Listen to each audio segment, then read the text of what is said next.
this session on the short stories that Oxford University Press has published called I'll Find My Way.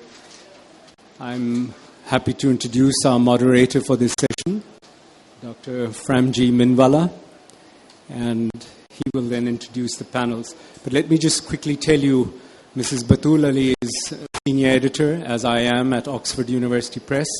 And since we worked on this project, we thought we would be part of this session because I'm hoping that many of the people who contributed, whose stories were selected, obviously from Pakistan, but there are those who reside in Karachi, and I had written to them saying that if you are able to come for the launch of this book, please join us on Friday. So we're happy to welcome you. So let's begin, and I'll hand over to Framji Minwalla. Good afternoon, ladies and gentlemen. Are we waiting for Nasreen? We'll go ahead. Join us. Okay. One of our panelists is about to join us. On my left here is Maryam Wasif Khan. Maryam is an assistant professor of English at the Gurmani School of Humanities and Social Sciences at LUMS in Lahore. And our other panelist who will be here, I hope, in a minute is Nasreen Askari, who's the curator at Mohata Palace. Okay. First, for the writers who contributed to this anthology, I would like to... Are there any present in the room? Excellent. I'd like to give you all a really big hand.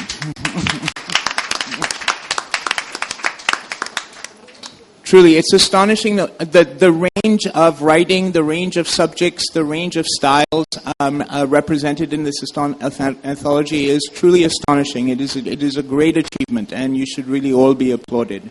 The editor of the anthology, unfortunately, is not here, but she should also be applauded for reading 433 entries and making selections out of those 433 entries. That is Maniza Naqvi. I thought I would begin by just framing some of the issues involved in short story writing as opposed to novel fiction writing, and to give all of you a little sense of where the short story comes from, when it emerges, and but just a very crude outline of its development and the ways in which people like me, who are scholars and not writers, think about the short story. So in many ways, the short story as a form, as a literary form, doesn't really emerge until the early part of the 19th century. The father of the short story is really considered, Walter Scott is considered the father of the short story, writing in the 1820s. The short story develops primarily in Europe over that period. In the Nasreen Askari, ladies and gentlemen. Primarily in Europe and then in the U.S. over the course of the 19th century, for the explosion of short story writing globally, beginning in the late 19th and early 20th century. Arguably, the greatest short story writer to ever live was Anton Chekhov, a Russian short story writer, wrote multiple volumes of short stories and developed a particular style of his own that has influenced short story writers across the 20th century and the 21st century. If you write short stories, you have to contend with Chekhov's legacy on some level. I'm going to read a short quote because it's a useful quote to think about, written by William Boyd. William Boyd is a short story writer and a journalist who lives in the UK. He is also the judge, one of the judges of the National Short Story Competition in the UK. And in an essay that he wrote on a short history of the short story, he begins by saying, "I have an image in my head of a band of Neanderthals or some similar troop of humanoids hunkered around the fire at the cave mouth as the night is drawing in. One of them says spontaneously, 'You'll never believe what happened to me today.' Gnawed bones are tossed aside, children are quiet, and then the tribe gives the storyteller its full attention." So his suggestion really is that short storytelling, or at least storytelling as an art, and the short anecdote, the short event, the short story emerges not really in the 19th century at all, but it emerges really around the campfire in cave dwellers when people began to communicate with each other in order to tell each other how things happened in their lives, and that these stories were, of course, embellished, ornamented, given structure, shape, narrative structure, plots, climaxes, characters, those kinds of things. William Boyd also goes on to categorize the short story in a number of interesting ways, and if you'll forgive me, I'm reading from my iPad here. He talks about, he describes 7 different categories, major categories for the short story. The first is the most predominant, and that is the event plot short story. It's a short story that develops primarily around an incident or a plot event, and that proceeds conventionally from a beginning, a middle, to an end, to a climax or a denouement.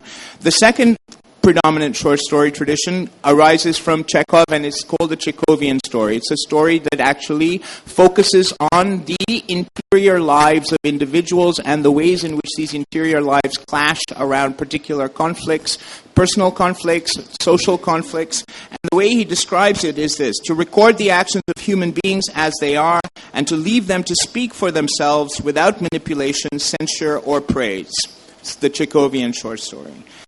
The modernist story is the kind of story that actually proceeds through. He uses Hemingway as his example, and he says he uses the term to convey the idea of obscurity and deliberate difficulty. That the modernist short story is deliberately difficult, and it challenges us to think about the events or the narrative in different ways. The modernist novel, of course, the mother of the modernist novel is really Virginia Woolf. The father of the modernist short story in this case is Ernest Hemingway. The cryptic story, the stories written by writers like Borges, Vladimir Nabokov, the European tradition and the South American tradition, that the cryptic story is that the meaning is to be discovered and deciphered. Okay? That the meaning doesn't immediately spring to mind. Borges' stories are fascinating examples of these. One of the greatest cryptic short story writers, according to William Boyd, is Rudyard Kipling. And the poetic mythic story. The poetic mythic story seems to wish to get us as far away from the realistic novel as possible, in opposition to realism. It's more of a poem than a story. And then the biographical story, a memoir, a history, a story that actually recounts the lives of individual people. And in many ways, all of these different forms of short story, these kinds of short stories, are represented in this anthology. It's really quite wonderful. I'd like to turn it over to our panelists. Nasreen, would you like to begin?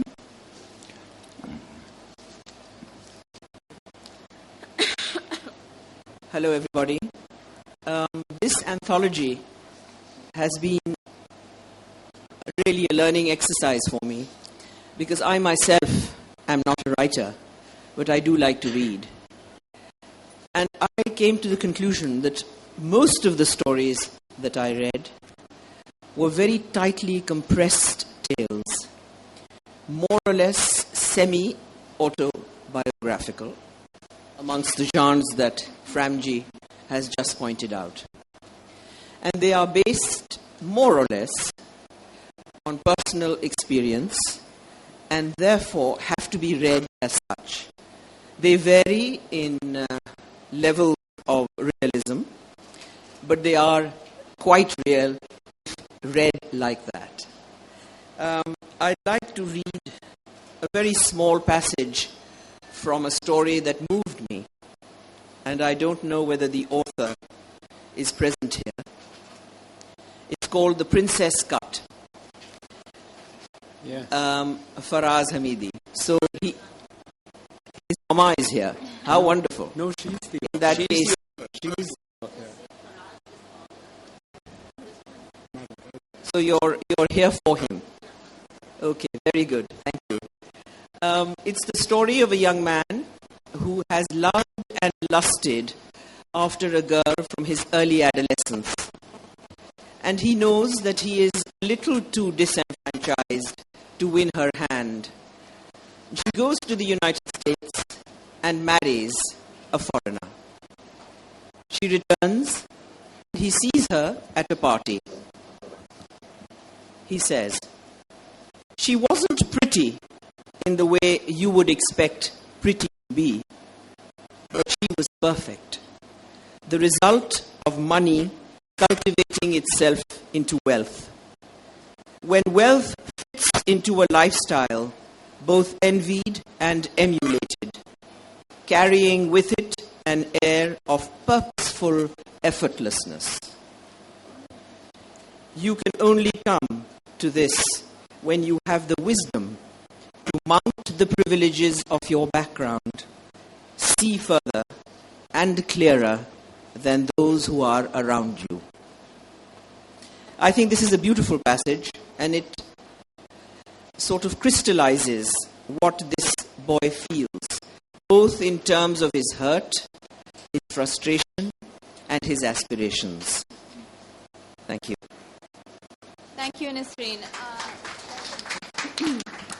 I want to agree a lot with, Nasreen has already said some of the most relevant things, and something that really hit me about these stories was how incredibly fragmented so many of them are, how incredibly fragmented the existences of the people in these stories are, and in some way how much we know of them, how much we read of these stories every day in the newspaper, and not realizing that somebody is living these various these events that happen. And I noticed that a lot of the stories were about terrorism, or about drones, or about arranged marriages, or about domestic upheaval, and those are things that again we see or we hear about and yet not realize that somebody it means something to someone in a much deeper way than it does to us. And at the same time, I think one of the things that struck me about stories was that there was an incredible beauty in a lot of them. There were moments of just taking a breath and looking at what's going on, or appreciating the beauty that's around you nevertheless. And I'd like to actually read from one of the last stories in the collection, which is called Running Water. And it's by Noman Munir Afzal, if he's around here. I don't think he is, or anybody who knows him. But nevertheless, I think, so it's page 444 of the collection. And the story is about a family in that lives away from Peshawar in KP, and how, in a sense, and how they long for running water, but they don't really have it, and a sister who's missing her brother, who eventually in the story dies. But in the story, there's a pause for a minute, where the sister thinks about how summer is coming, and I'd just like to read that paragraph out. Summer was fast approaching, and Gulsanga liked this time of the year. The weather would be bearable in the mountains, there would be no snow, plenty of fresh water, and also Gul Muhammad would come from the city. That's her brother in the story. He would bring gifts for her, clothes, and that strange thing to apply color to lips and perfumes. That time he had promised her a new pair of red slippers, but most of all she waited for the interesting stories that he had to tell. He told her that they had a small round box which would send hot water to the stream in the house. Such things amazed her, and she wondered how hot streams could flow in one's house. She wondered how one could get light as good as daylight in the house by hanging that small thing with a rope. It was beyond her. She would discuss these things with Palvasha, and as usual, Palvasha would not believe her. They would argue for hours, and then Gulsanga would remind her that her brother had told them the truth as they reverted a fight in their hujra by showing the men what a rikta looked like, and that her brother always spoke the truth. He would not lie to them. So really, it's so essentially human in some ways, this paragraph, so essentially naive and unashamed, really. And I think that's what struck me about this moment in the short story, that not all the time are we battling against something, not all the time are we fighting against a drone, or we watching pop culture play out in front of us, but rather we are taking a second to just evolve within our own imagination. Could you talk a little bit about the editing process, about how you made the selections, how Maniza made the selections, and then how you helped develop the anthology? Oxford University Press put out an advertisement, and as you know, we got about 500 plus stories, but I think we laid down a criteria very clearly that it had to be 2,000 words, so otherwise it would not qualify. So there were quite a few who I think got carried away and wrote extensively, so we had to put those aside. So out of about 400, we had a short listing process here only, and for this sort of an exercise, we always call on teachers who have first-hand experience in schools. And my colleague Batul Ali has taught for many years in City School and has been now with Oxford University Press for many years as well. So, we worked out how we would sort of select the stories. I think here I'm going to ask Batul to suggest how we came to do that. But I think initially the first round was basically to look at 2,000 words, and if the themes that they were writing under, it sort of had something to do with that theme. Those are two basic criteria.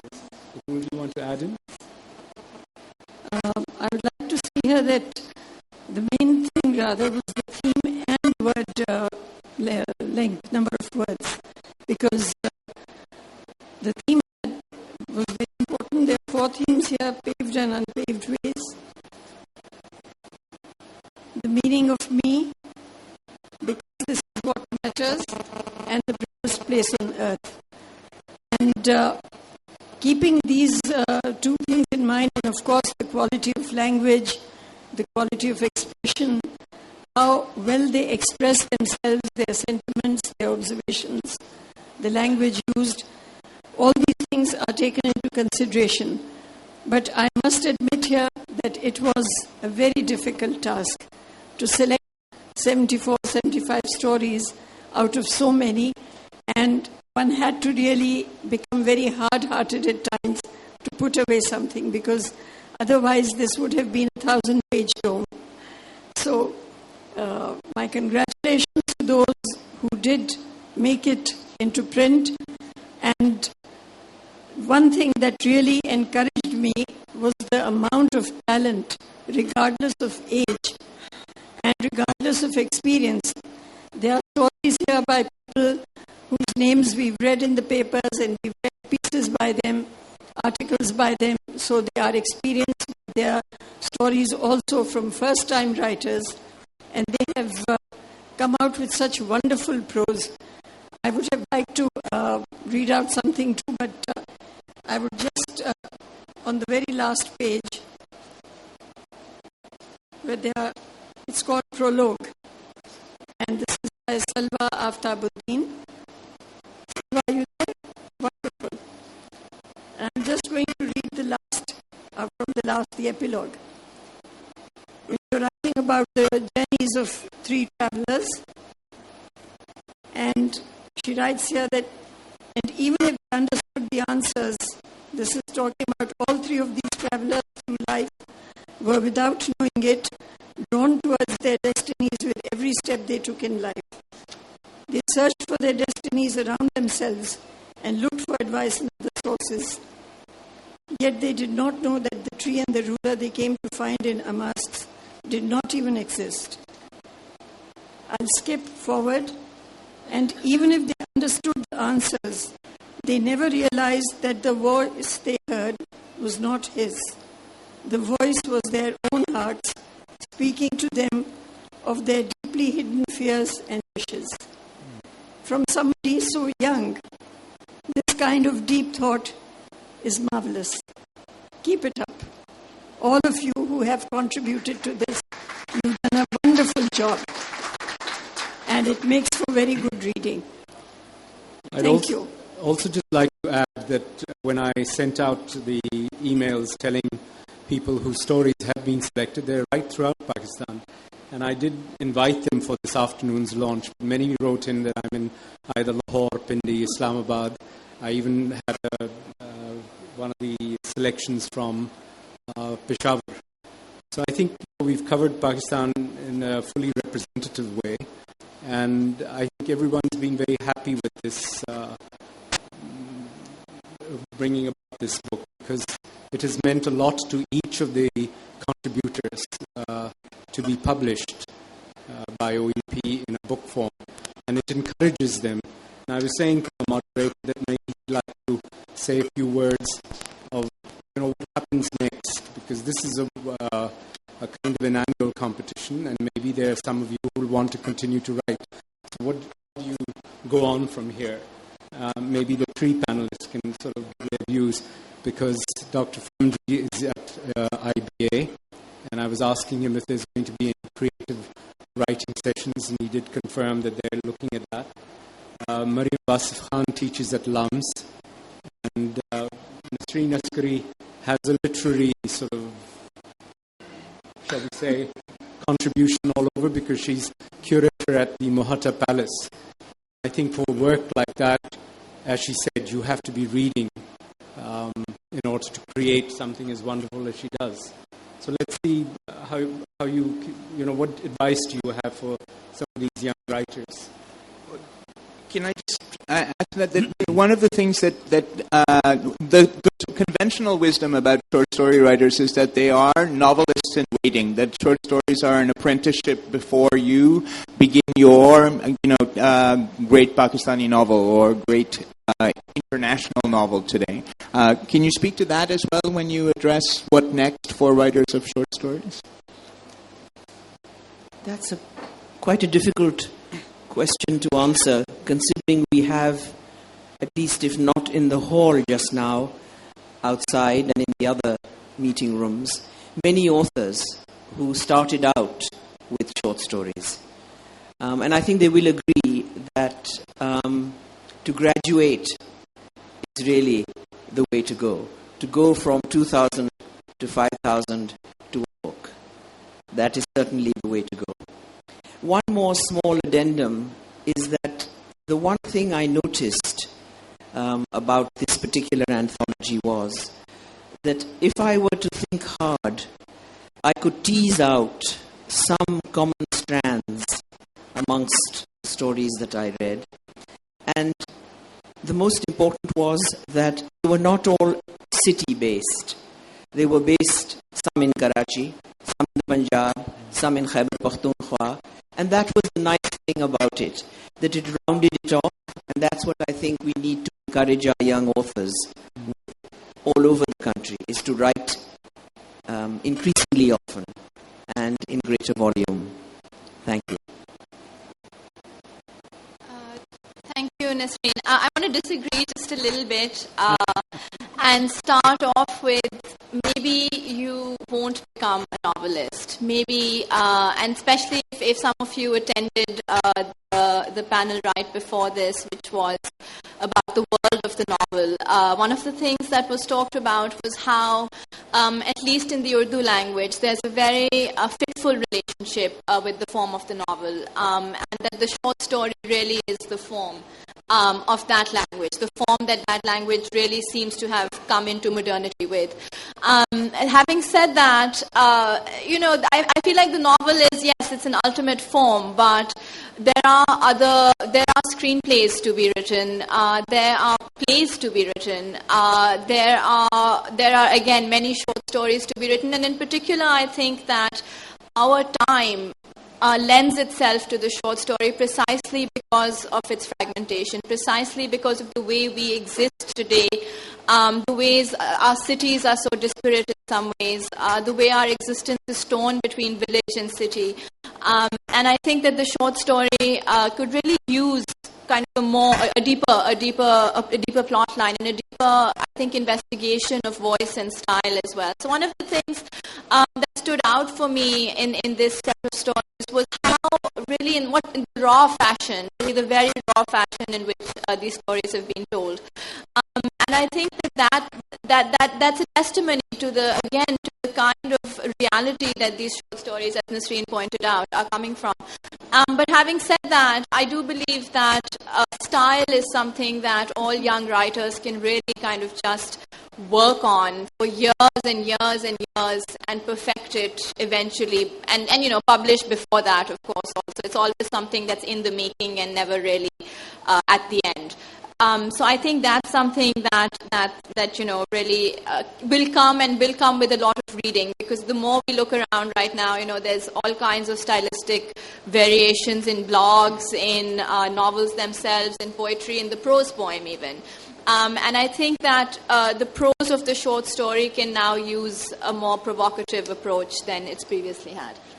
Can I follow up on that? So we use the word style in when we're talking about writers and their voice and their particular mode or way of writing. But is there, and I know I'm putting you on the spot a little bit, but could you elaborate on what a style is, how we characterize it, and how writers might achieve a style of their own? I think one of the things, for example, if you look at, and maybe I'll be very pedagogical here and start naming books if that's okay.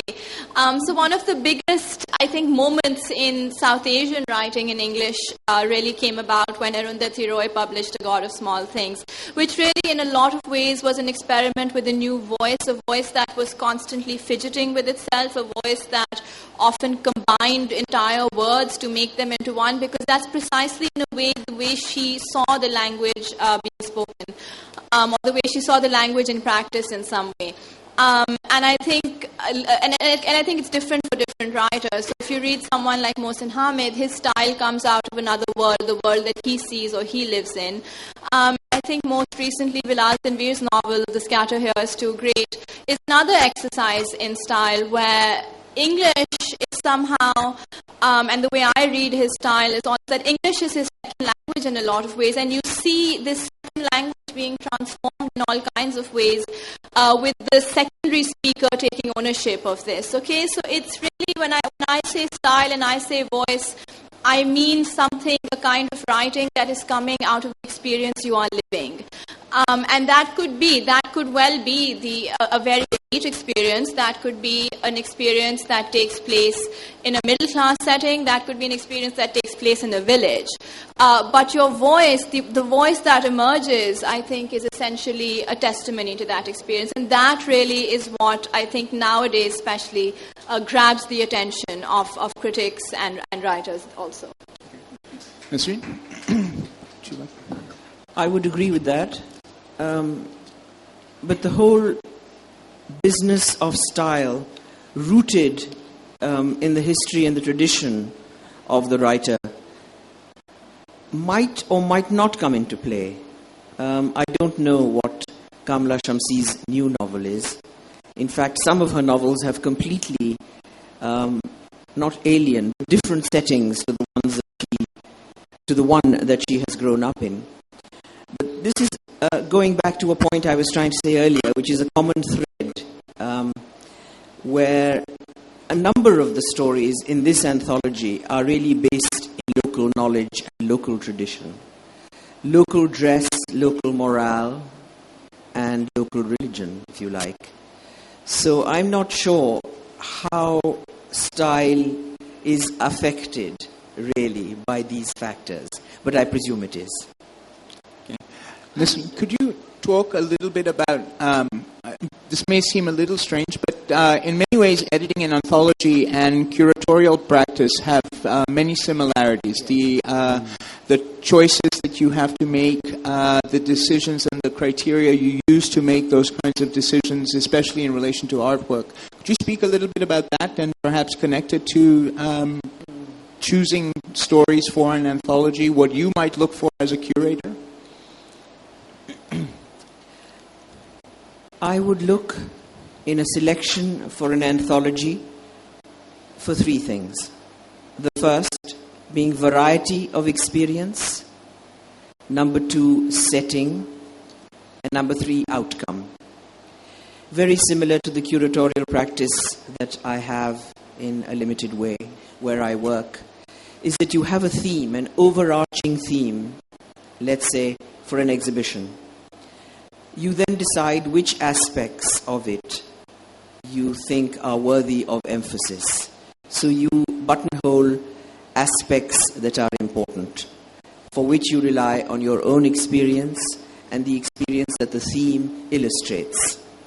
Then, having identified the objects, you then locate them.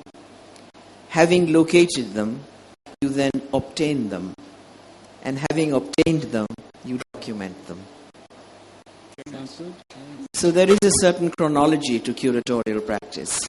I'm not sure I've answered your question, Framji. I tend to sort of rabbit on, so please forgive me. No. I think in some ways, it's about writers, firstly for the anthologist, for the editor of an anthology, but also for writers who are trying to decide what to write about, what subjects to select, how to focus on which parts of their subject. I mean, given the compression of the short story, the process of writing a short story is also a process of editing out the things that are not essential, of removing things as opposed to adding things, where in a novel you have space in which to do certain things. In a short story, probably, anywhere from 20 to 30 to 40 pages, it's probably the limit of the short story. It's really about taking things out, and which is also very much a curatorial practice, is what you take out as much as what you leave in. So yes, I think you did. Can I ask for permission? I'd just like to say to the audience, we have amongst us over here someone, certainly I have a tremendous amount of admiration. She was chairman of the Department of English at Karachi University for many years, 35 I think, and has just retired. I'd like to ask Professor Amrina Qazi to join in this. She's sitting over here. May I have your permission, moderator? Ek mic dijiyega, please. Can somebody bring the mic to Professor Amrina over here? I wanted to bring Professor Amrina in particularly because I've worked with her. She has this wonderful way of developing young minds and people along, and taught English at Karachi University, where you get a large number of students coming. And I think she's helped them in so many ways. And I know that anthologies and selecting stories, encouraging young writers is really her forte, and I hope you'll bear with me. We'd like to hear from her as well.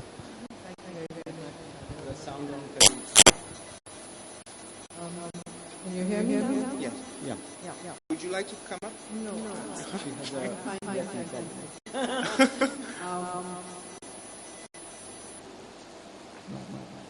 well, this seems to be a dream come true, because all the time I was teaching, I did constantly request Daniel to please publish, my story, and because that would have been one of the biggest motivators for them to write.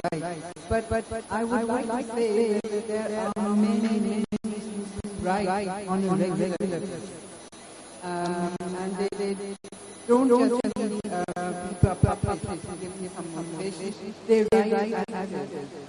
And yes, we would love to have authors as well as practice teachers of creative writing. I'm very happy to know that you teach creative writing at LUMS as well as at the IB.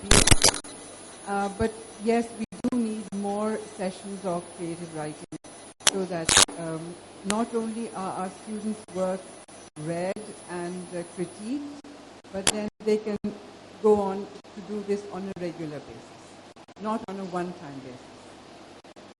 Okay, so the advice Professor Amrina is giving to some of you who've contributed to this anthology is that your work is critiqued and you are able to continue to write. Don't use this as a one-time opportunity of just writing one story. Keep on writing. And there are always competitions, there are always magazines, there are other avenues that you can continue to send your stories into. I would like to say something here. I completely agree with Professor Amrina Qazi regarding this, because having been a teacher myself, and many decades ago, I can safely say in the last century, I was a student too. And I think it is important that we have exposure to literature. One thing that I find missing now, and why I felt so encouraged by this output of good language and emotions, was that even not having studied literature at school, the feeling is there, the words are there, the language is there, and the ability is there which needs to be polished to bring out even better stuff. Stuff that can be read and published. And secondly, I think expressing yourself, whether it is happiness or sadness, whether it is satisfaction or even violence, in words is much better than physically. So do that. It's a great outlet. It's it's therapeutic, and whether or not it gets published, but if you've written it, and even you're going back and reading it, it's a marvelous feeling. Sometimes you find a piece by yourself which moves you so much, you wonder who wrote it, and then you remember, oh, I did. It's a great feeling. Yes? Mike, please.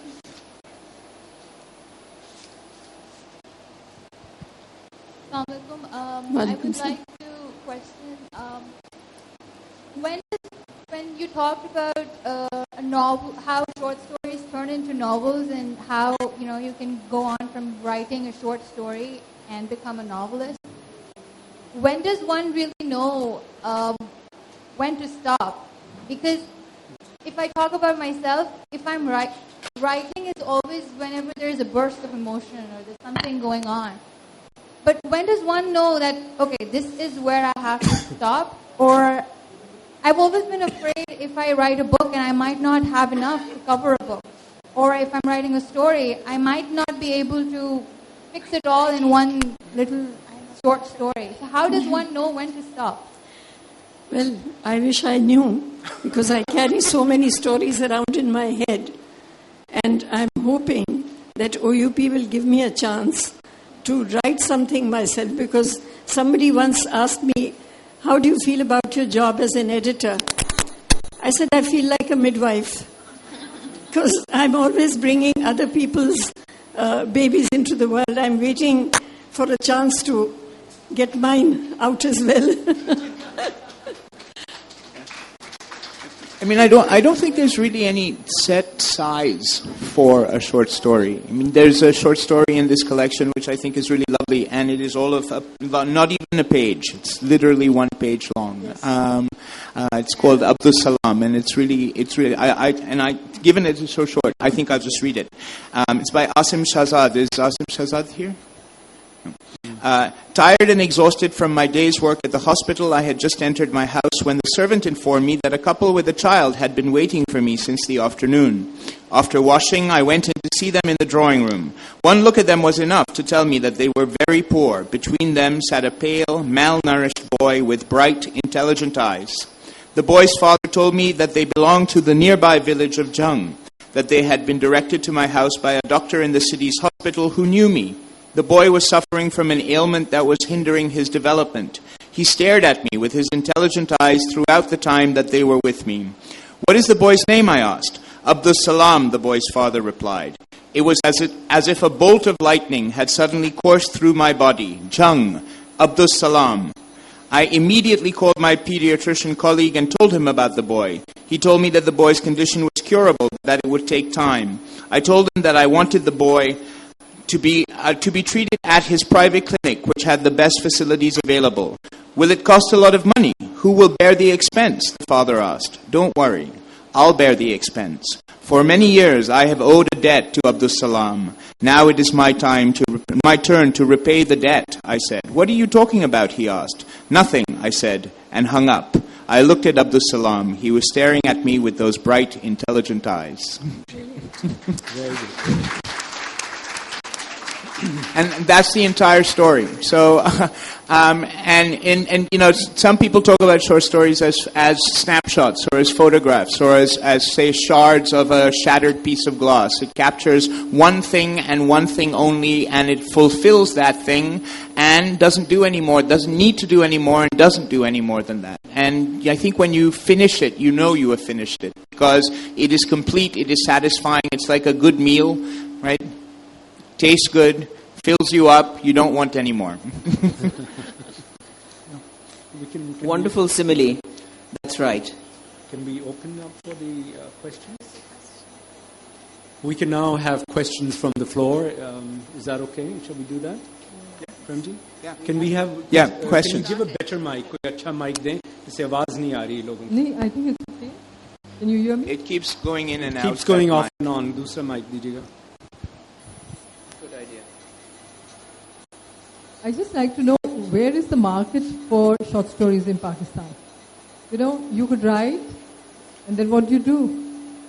It was my personal experience. I wrote a few. I sent it to a couple of magazines. They said they only print the published writers' short stories. Now that was a big heartbreak. And those were talking of Christmas tree and, something so different. I said, it's not me. I mean, it's okay. I'm sure there are a lot of talented Pakistanis.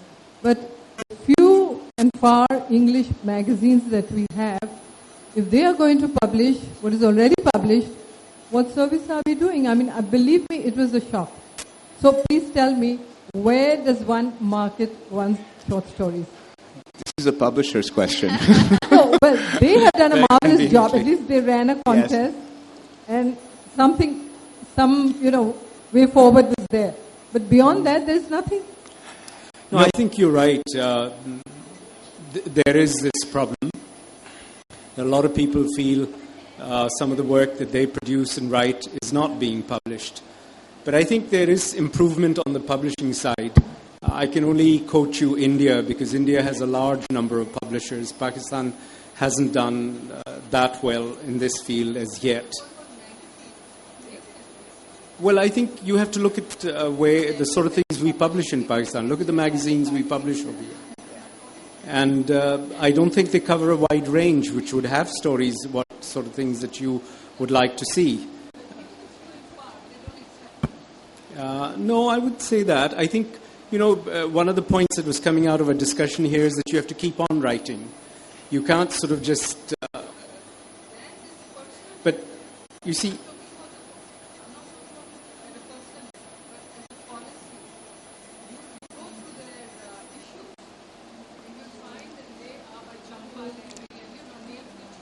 But they also started in the same way that you are. Yes, and but this is true all over the world. Is that magazines are more likely to publish already published writers. Part of it has to do with the economics of magazine publishing and being able to sell these things. So if you have a star writer on your cover, you may be guaranteed a sale of the magazine. However, in Europe, I know, in the US, I know that there are actually outlets for story writers that are published not in perhaps 4-star, 5-star magazines per se, but in chapbooks or in small locally printed magazines that have a distribution of, say, 100 or 150 or 200 copies or issues. Would either of you like to speak to this? I'd just like to add that this, again, a little dirty little secret of the publishing industry, which is really that sometimes you need an agent in the middle. And I don't just mean, a literary agent, but I mean a published writer or a writer of some repute who can vouch for your work and who can say, well, I like this person's work. I would like to mentor this person and kind of push their work forward. So, the more I've kind of, and I'm not a writer myself. I'm an academic in that sense. But one of the things I've noticed when talking to writers is that almost every one of them has a very serious mentor. And this mentor is the one who really helps them polish their work and then introduces them. So it's kind of like networking in, the banking or corporate world. There is a literary corporate world also. And I think that these mentorships and kind of going to other writers and learning from, people who are already published or have some kind of currency is one way of breaking into that magazine, into that literary magazine world that, provides that initial impetus for writers. I have a very basic question, if I may. The beautiful lady in blue who expressed great frustration and angst at being refused. Do you think there is any merit in a magazine like She, for example, which I find quite worthwhile because it covers a variety of material? Have you thought about it? Because the rest that I see, much to my great horror, are all fashion magazines now. At every street corner, if you have a little boy hanging on to a set of magazines, they're invariably about what parties and what fashion are in vogue. Would you agree with that? Please, mic dijiyega inhe. Where is the mic? In fact, She and Mag are the only two magazines that print short stories. And they both have this policy that we only print the published writer's stories. This is because that takes the hassle away from the editorial team. correctly pointed out by Framji, that they probably don't have, people competent to go through stories after stories and select them, whether they are, just going to be good for printing. And as he says, a known name is good for the magazine. So it virtually closes the door. Right. Just these two. Question? Yes, question. Can I share something with you? Pardon? Can I share something yes, with please. you? An experience which I'm a grandmother of one of the writer in this book. This is when she was a little girl, about 6 years. She used to write stories, and I would always collect it with me, and I still have them. And we never approached anything. But I got this email from you because I get it from the Oxford University Press in, I think, June. And she was in Canada. I sent it to her. Do participate in this. And she participated and she wrote this. And so I'm just saying it out because encouragement by the families of these children or the authors could also help them promote themselves. And thank you. Thank you. The writer is Manahil Bandukwala. Okay. Yes. Okay. I mean, from what I understand from Samuel, this is going to be an annual competition, is it? Well, it's become like that because we have Karachi Literature Festival every year. And I think this is a nice forum to bring out a publication, an anthology. And, we've got this going, so I hope we will be able to do that. At our end, we are also polishing up a bit in the sense we need to bring our deadlines a little forward, advertise earlier, so we've got more time to give to this. But I certainly hope, yes, we will be bringing out another anthology next year as well. And this is our contribution of trying to publish new writing coming out of Pakistan, and hopefully some of these people will continue to write and be published later on. Any other questions? Yeah. I think the panelists forgot to mention Quetta, because my mother, she submitted a story from Quetta, in fact from Ziyarat. Yes, that's a very fabulous story. I have it marked up also. Yes. We marked it. Lara Farangi. And her story was the satisfying meal that you mentioned. Mine was not, because I had to cut its limbs off to make it fit within the word limit. With the 2,000 And I hope that next year you'll have a slightly higher word limit. Well, we'll get into this whole thing about, what is a short story? I mean, how long can it be, kind of a thing. And I think to be able to manage it, that's why we say, otherwise people can write pages and pages. But it could be a little bit longer than that. That's what I think. Because some stories need a little more space. Yeah, just a little bit. Okay. Yes, just a little. Thank you. Quite happy with that. So questions? No other? Any more questions? This competition, from my understanding, was for stories entirely in English. But short stories are written in every language, and we have over 100 languages spoken in Pakistan. Maybe not all written languages, but spoken in Pakistan. So my advice to writers would be to write in the language that they are most comfortable with, because the experiences that they would like to share or the stories they would like to tell about their lives or the lives of others around them are perhaps best written in the language that you understand and in the language in which those incidents or those relationships or those lives happen or those lives are lived. So short stories don't really, yes, in English, but perhaps Oxford will even consider publishing a multilingual volume of short stories in multiple languages, not just in English.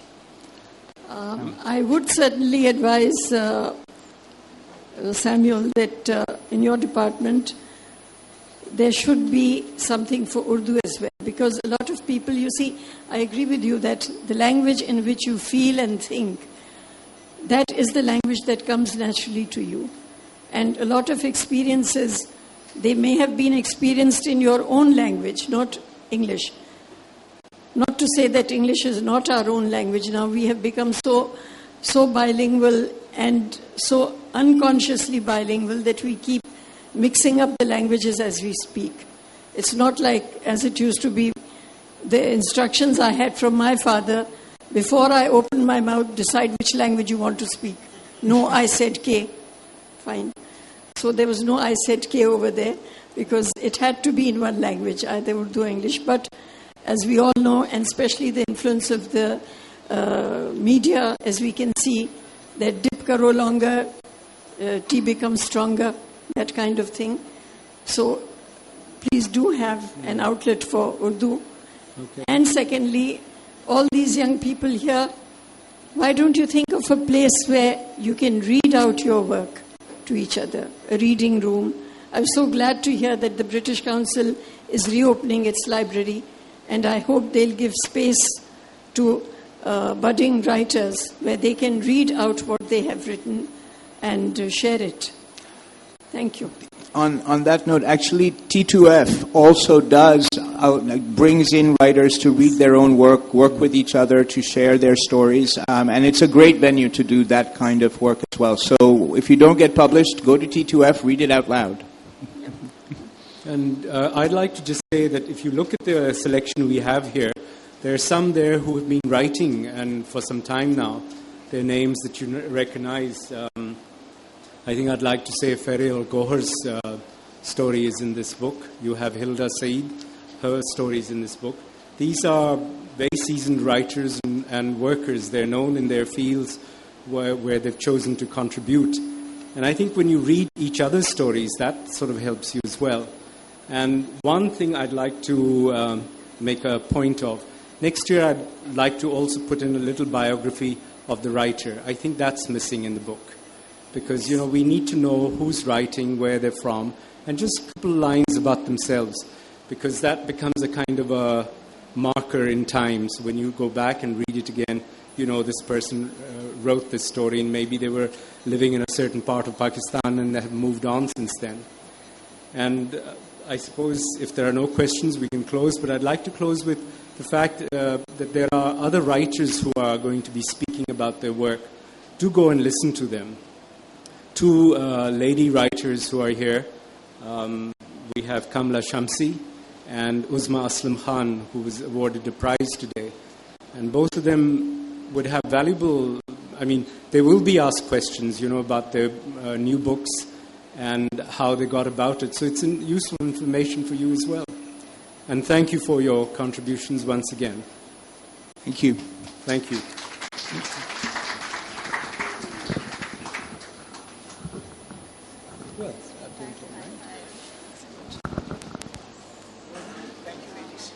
Thank you, Framji. Okay. Thank you very much.